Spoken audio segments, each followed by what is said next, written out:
Bro துணி துவைக்கணும். துணி சும்மா இன்னும் அப்படியே கிடக்கு. துவைக்க போகணும். எங்கே போய் துவைக்கணும் ப்ரோ? நம்ம பசங்க எல்லாமே கீழே இருக்குல்லையா? எங்கே இருக்காங்க நம்ம பசங்க? கீழே தான் இருக்கு, வா போலாம். எனக்கு தெரியாத. சரி போவோமே.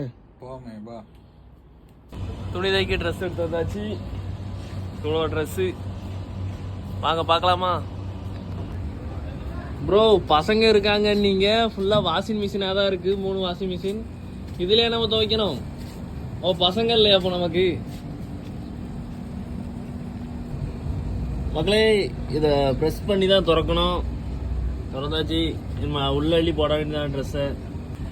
ஃபுல்லாக ட்ரெஸ் அவ்வளோத்தையும் உள்ள வச்சாச்சு. க்ளோஸ் பண்ணிட வேண்டியதான். இது ஓப்பன் பண்ணுவோமா? இது என்னன்னு பார்த்தீங்கன்னா சோப்பு பொடி போடுறதுக்கு. சோப்பு பொடி போட்டுருவோமா? அடுத்த உள்ள போட்டாச்சு. எனக்கு கொஞ்சம் போட்டால் போதும். க்ளோஸ் பண்ணிடுவோமா?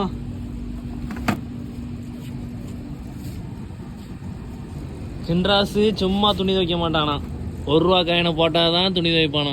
1 ரூபா காயின் நம்ம ஒரு காசுக்கு 24 ரூபா. உள்ள போட்டு என்ன வெளியே வந்துட்டு செல்லுபடி ஆகாதா?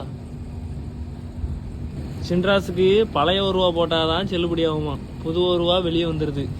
சரி நம்ம பையன் ஒருத்தன் மாற்ற போயிருக்கான். மாற்றிட்டு வரட்டு.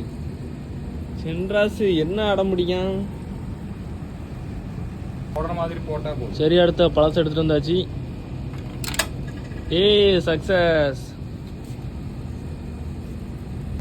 25 நிமிஷம் அதுக்கு பிறகு தான் எடுக்க முடியும். இப்போ தான் சின்ராசு ஆரம்பிச்சிட்டான். நம்ம அடுத்த அரை மணி நேரம் கழிச்சு வந்து பார்க்க வேண்டியதான். மக்களே நீங்களும் இந்தியாவிலேருந்து கண்டிப்பாக ஃபாரின் எல்லாருமே வந்திருப்பீங்க. நீங்கள் எப்படி துணி துவைப்பீங்கன்னு கண்டிப்பாக மறக்காமல் கமெண்ட்டில் சொல்லுங்கள். நீங்கள் வாஷிங் மிஷினில் துவைப்பீங்களா இல்லைனா கையை வச்சு துவைப்பீங்களா? கண்டிப்பாக நீங்கள் மறக்காமல் சொல்லுங்கள். மறக்காமல் நெக்ஸ்ட் வீடியோவில் சந்திக்கலாம்.